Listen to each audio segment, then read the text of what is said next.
Olá, meu caro amigo psicólogo, psicóloga que nos vê aí do outro lado, ou você estudante de psicologia, seja bem-vindo a mais um episódio do nosso podcast Desenvolva-se Psi. Eu tô aqui com a neuropsicóloga Juliana Silva e hoje nós trataremos da documentação até os atendimentos. Olha a responsabilidade desse vídeo, fica conosco que eu tenho certeza que você que ainda não está totalmente regular com a documentação para atender, que tem dúvidas sobre clínica, se abro ou se eu não abro, né?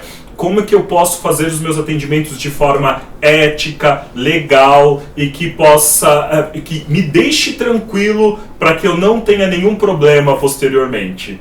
Vamos lá, Ju? Vamos conversar um pouquinho sobre isso? Vamos sim. É bastante comum, né, a gente empacar um pouco nessa questão de documentação, né, porque é algo que nós psicólogos, né, via de regra, mas não todos, a gente não gosta muito, e documentação, e número, normalmente a gente terceiriza.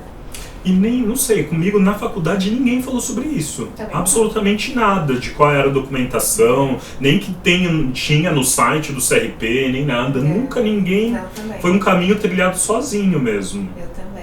Eu, muito curiosa, gosto de entender, gosto de saber, gosto de números, gosto de fazer a minha parte burocrática. Ela é um ser estranho, assim, esta pessoa, por isso que ela está aqui. Eu adoro os estranhos, mas ok, né? Vamos lá.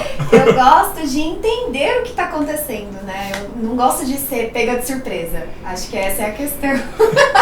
Ok, esse é o que está por trás, né? Tá por trás. Ok. Então, assim, né?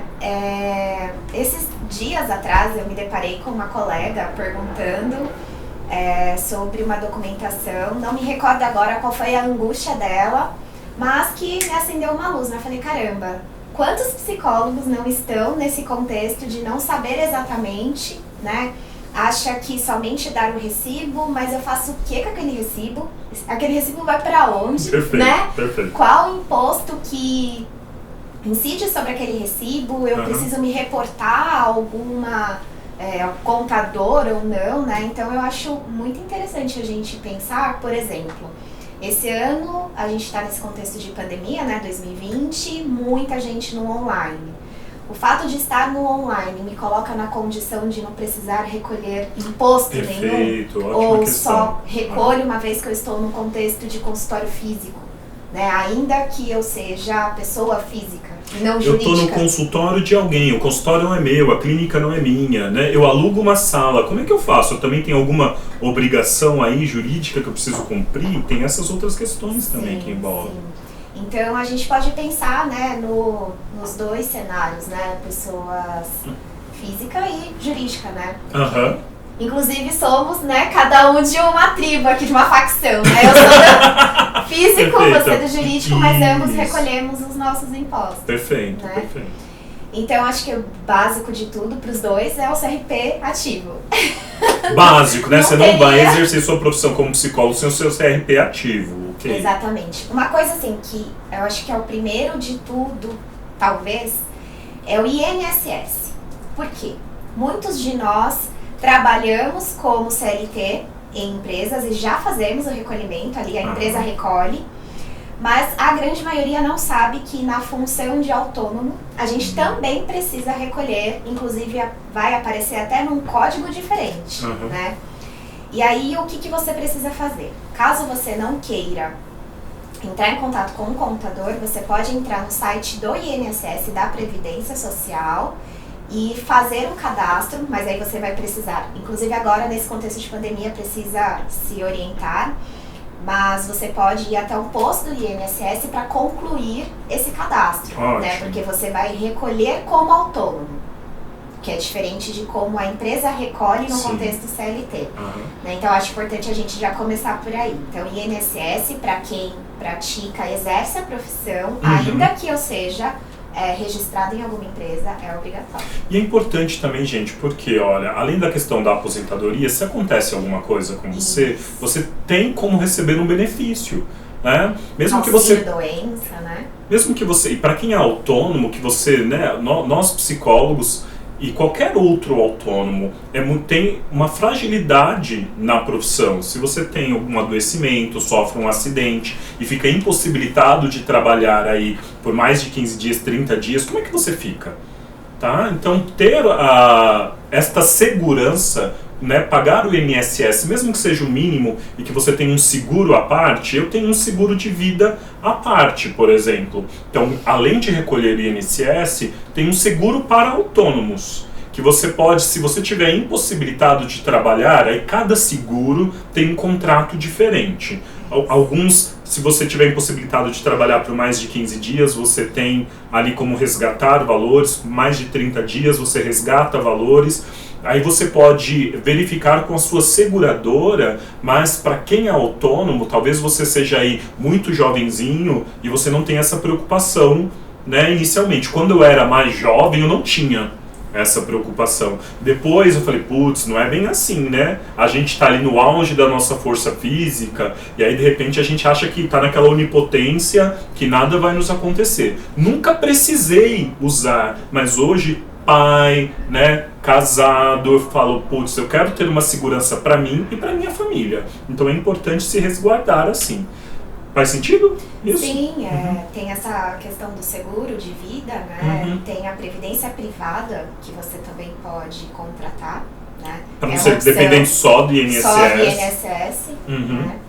Então, como obrigatoriedade, CRP ativo, o INSS, o ISS, né, sobre Imposto sobre Serviços, ele vai depender da sua prefeitura. Então, por exemplo, aqui em São Paulo, né, onde estamos, é isento, né, ao psicólogo. Mas em muitas prefeituras ao longo, né, por todo o Brasil, algumas têm esse imposto. Então você precisa verificar Você precisa verificar junto à prefeitura. Um outro imposto que também é um outro cadastro, nem vou colocar como imposto, referente à prefeitura é o CCM. Sim. Né? E aí, para que esse CCM? Se a gente está falando de um recibo emitido de pessoa física para outra pessoa física, é um recibo simples que todos nós, acho que, né, todos nós sabemos fazer, é algo simples realmente, CPF de um, CPF do outro, a data, o valor e do que se trata. Agora, se você, pessoa física, está prestando serviço para uma empresa, para um CNPJ, você precisa emitir através desse CCM, né? Então, você precisa ter uma senha web que você gera pela prefeitura da sua cidade. Então, você precisa fazer todo esse caminho de cadastro, né? Então, você começa pelo site da prefeitura e aí você vai até um posto de uma subprefeitura para você registrar a senha web.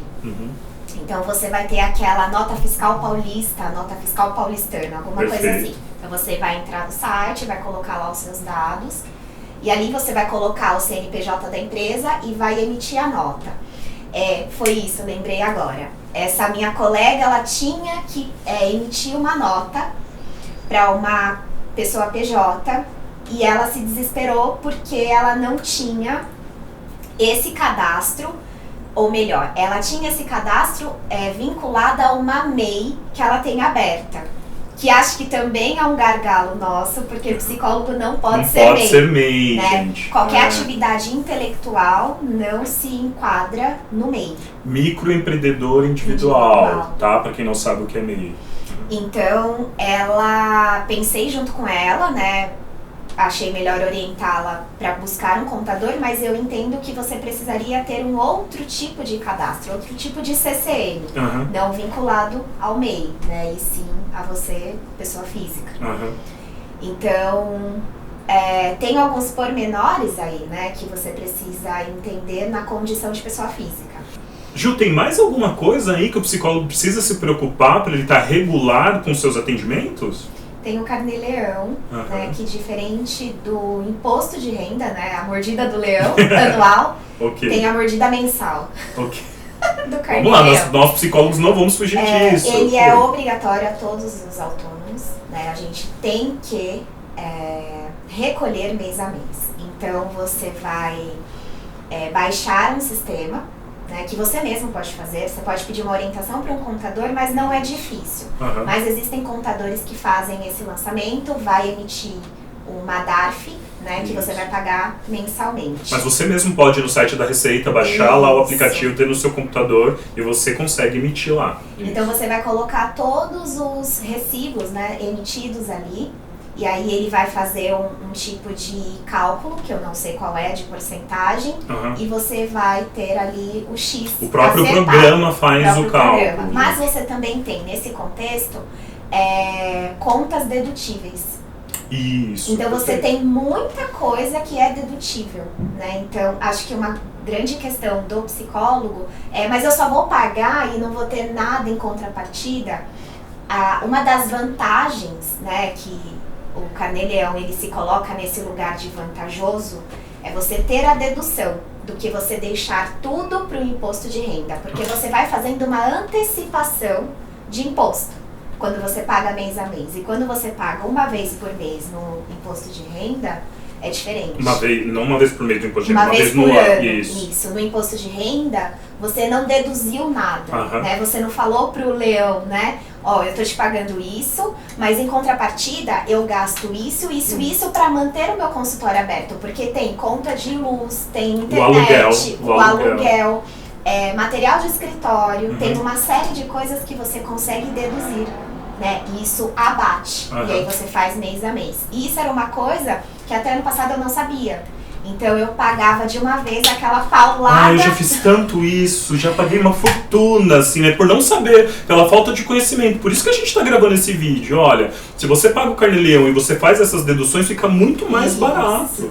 E eu pagava uma paulada de uma vez só e depois, né, mudando de contador, né, para trás não ficou nenhum problema, mas o contador de agora me apresentou um novo cenário, inclusive com um Carnê-Leão obrigatório, que para mim era facultativo, com essa condição de deduzir. Ju, mas e se o meu valor a declarar ainda for baixo? Porque a gente tem faixas de ganhos, né, que vão ter impostos sobre ele ou não. Como é que funciona isso? Você precisa lançar esses valores, mesmo que baixos, no Carnê-Leão, né, no programa lá, e ele vai calcular se você é isento ou não naquele mês, se ele vai ou não emitir uma DARF, né, porque o correto é lançar, ainda que seja pouco. E aí, a depender da faixa, né, ele vai dar como isento. Perfeito. Agora, olha, a gente pode começar a falar de pessoa jurídica um pouquinho agora? Gente, eu sou pessoa jurídica, né? No início, eu sempre tive... Olha, eu olho assim e falo, levanto os olhos pro céu, porque eu sempre tive ajuda, né? O meu primeiro sócio trabalhou em escritório de contabilidade 12 anos. Então, toda essa parte de documentação, ele podia mesmo fazer e tinha colegas, né, contadores que nos auxiliaram. Só que o trabalho com contador, ele me ajudou em muitas coisas, porém também é um dos pontos que dentro da psicologia mais me deu trabalho. Eu já tive 4 contadores diferentes. E você confia no serviço do contador e às vezes quando você vai mudar, o próximo sempre diz, ele não fez tal coisa, o outro não fez tal coisa. Você sempre está confiando que, né, ele tinha feito o trabalho certinho e o contador novo aponta um defeito no contador antigo. Qual é a orientação que eu dou? Procure um contador que tenha experiência com psicólogos. Porque os contadores, apesar de eles terem conhecimento sobre aberturas de empresas, existem documentações específicas para algumas áreas. Então, um contador que já tem experiência com a área de psicologia, você vai se sentir mais seguro. Qual valor em geral se paga? Né? Eu já vi uma faixa de preços aí entre contadores de R$150, foi o mais barato que eu vi, a R$600. É claro que se você contratar um grande escritório de contabilidade, talvez você pague ainda mais, ok? Mas esse um valor mediano seria R$350, R$400, é o que você costuma pagar para um contador e o que facilita a sua vida. Então a Ju trouxe pra gente o caminho como pessoa física, se você vai atender sendo autônomo, todos os cadastros e tudo o que você precisa fazer. Mesmo assim, para mim, a grande dica é procura um contador. não é um valor muito alto, né? E você vai estar seguro. Você, na faculdade, não teve nenhum respaldo sobre isso. Pelo menos você fica tranquilo que alguém está te orientando que manja muito sobre esse serviço. Como pessoa jurídica, você precisa ter um CRP jurídico. Então você vai pagar 2 CRPs, meu caro, tá? Você vai pagar o seu CRP ali, né, como autônomo, individualmente, e vai ter um CRP para a sua empresa. Então começa já dobrando o valor que você paga para o CRP. E aí você vai ter alguns cadastros, por exemplo, na junta comercial, você vai ter uma razão social da sua empresa, onde você vai ter o CNES. O CNES é uma numeração própria para cada serviço que a sua empresa presta. Então, por exemplo, a minha presta serviços de psicologia, mas não só isso. É uma empresa de coworking. Eu tenho locações de salas aqui. Então, tenho o CNES para locação de salas. Eu trabalho com marketing digital, eu faço produtos digitais, comercializo produtos de educação. Então tenho CNES para produtos de educação, produtos digitais. Cada um dos serviços que são oferecidos pela minha empresa, eles precisam estar discriminados e estarem cadastrados ali na razão social e na junta comercial. Você me ajuda mais aí? Nossa, e até surgiu... E tudo isso dentro do mesmo CNPJ? Dentro do mesmo CNPJ. A sua empresa pode prestar serviço de qualquer natureza, desde que você tenha discriminado na razão social e que você tenha um responsável técnico para aquele serviço. No caso, eu mesmo. Quem vos fala. Né? Mas vamos supor, só psicólogo que pode ter empresa de psicologia? Não. Um administrador, um médico que queira abrir uma empresa de psicologia, ele pode. Só que aí ele precisa colocar um responsável técnico para aquele serviço, que seria um psicólogo com um CRP ativo, para poder ser responsável pelos serviços prestados daquela empresa. No caso, como uma empresa de psicologia e os outros serviços que eu presto não necessita de um responsável técnico específico para isso, como de educação ou de locação de salas, eu mesmo sou o responsável pelos serviços prestados na minha empresa. Interessante, porque quando a gente vai estudar um pouco sobre abertura de empresa, existem formatos, né? E aí eu perguntei, por isso que eu perguntei todas essas vertentes, né, dentro de um CNPJ. Perfeito. Porque, por exemplo, quando você bate um papo com o contador, às vezes ele te dá como vantajoso você abrir um CNPJ como treinamento, consultoria, alguma coisa. Mas a gente não pode, se estamos falando de prestação de serviços psicológicos. Se nós estamos falando de atendimento, meu CNPJ não pode ser de consultoria, de treinamento. Mas se a gente está falando de marketing digital, de serviços educacionais, eu posso abrir esse CNPJ. Por isso que me soa essa dúvida do CNES. É tudo no mesmo PJ. Sim. E também existe a questão do formato da empresa, se vai ser, como nós, né, falamos lá atrás que a gente não pode ser MEI, né? Isso. A gente já começa pelo Simples Nacional. O Simples Nacional é a melhor forma que você tem para poder abrir a sua empresa, porque você vai ter um imposto simples e com menor... A tributação, Isso, né? A tributação ela é menor. Né? E aí existem formatos diferentes, se você vai abrir uma sociedade, se você vai abrir sozinho, né? Então, um contador, ele vai... minha começou... Então, e essa natureza da empresa, ela pode mudar. Como eu comecei a empresa com sócio e hoje eu estou sozinho, então nós começamos com uma sociedade limitada e agora como sociedade individual. Agora a empresa é só minha. Então muda também, você consegue mudar a natureza da empresa. E aí ela fica como sociedade individual? Isso. Interessante. Interessante, né? E é limitada, né? É uma empresa limitada. Um outro ponto interessante e importante é que aí ao abrir a sua PJ, você vai começar a emitir nota fiscal eletrônica. Aí você tem o seu certificado digital, onde é um USB próprio ali da empresa, onde vai abrir um programa também que você vai emitir nota dos serviços. E quando você faz do Simples Nacional, a tributação é de 16,93% em cima de cada serviço, quase 17%. Júlia, é um valor alto, mas ainda assim é melhor do que se eu abrisse fora do Simples Nacional. Essa é a tributação mais simples e de menor valor, né? Alíquota. Isso, alíquota. Ai, que coisa chique. Né? Do psicólogo. Desculpa, ela é muito chique. Muito! Então, assim, vale a pena você abrir uma PJ quando seus ganhos ultrapassam também a faixa salarial que do Carnê-Leão você vai ter um imposto que chega de 27%. Então, quando você ultrapassa, se eu não me engano, 20 mil e pouco, aí você tem uma tributação de 27% em cima dos seus ganhos. Quando você chegar nessa faixa salarial, vale muito mais a pena você abrir uma PJ, porque aí você vai ter um desconto de 17% em cima dos seus serviços. Por isso que é a vantagem. Eu não recomendo que você abra de cara uma PJ, mas conforme você for crescendo profissionalmente, né, chegando numa determinada faixa salarial, é vantajoso abrir a PJ.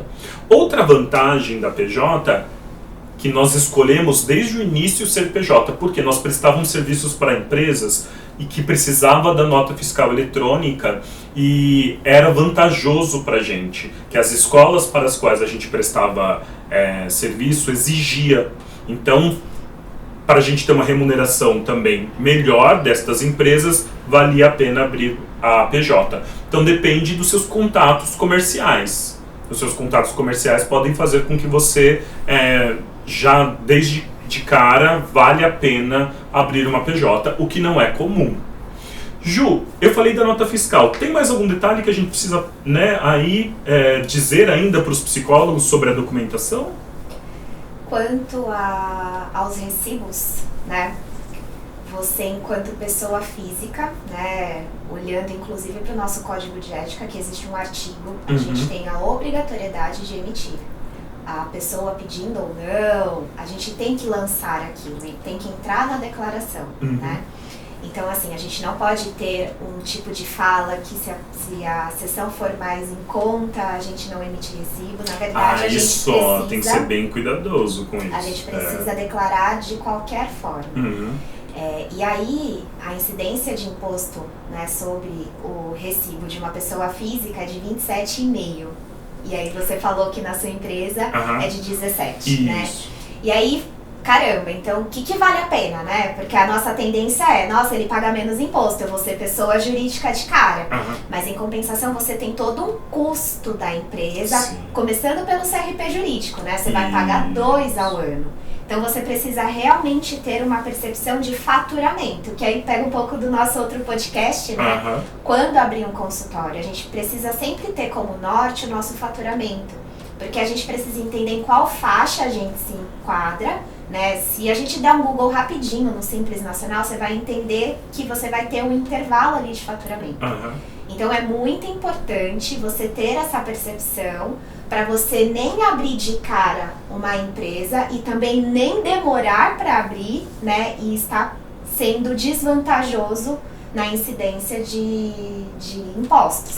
Então é uma coisa que não é comum um psicólogo ficar atento, mas eu acho importante, ainda que você vá ali com um contador parceiro, né, como a gente disse, que conhece do meio, que entenda sobre o girar ali da engrenagem da psicologia, certamente ele vai te dar um norte do que é melhor fazer. Mas eu acho importante a gente ter essa informação, porque de repente a gente é pego ali num imposto que não foi pago, ou ali numa condição de pessoa física, quando você já poderia ser jurídico, porque é mais vantajoso no contexto imposto. E uma outra coisa, gente, a questão dos impostos.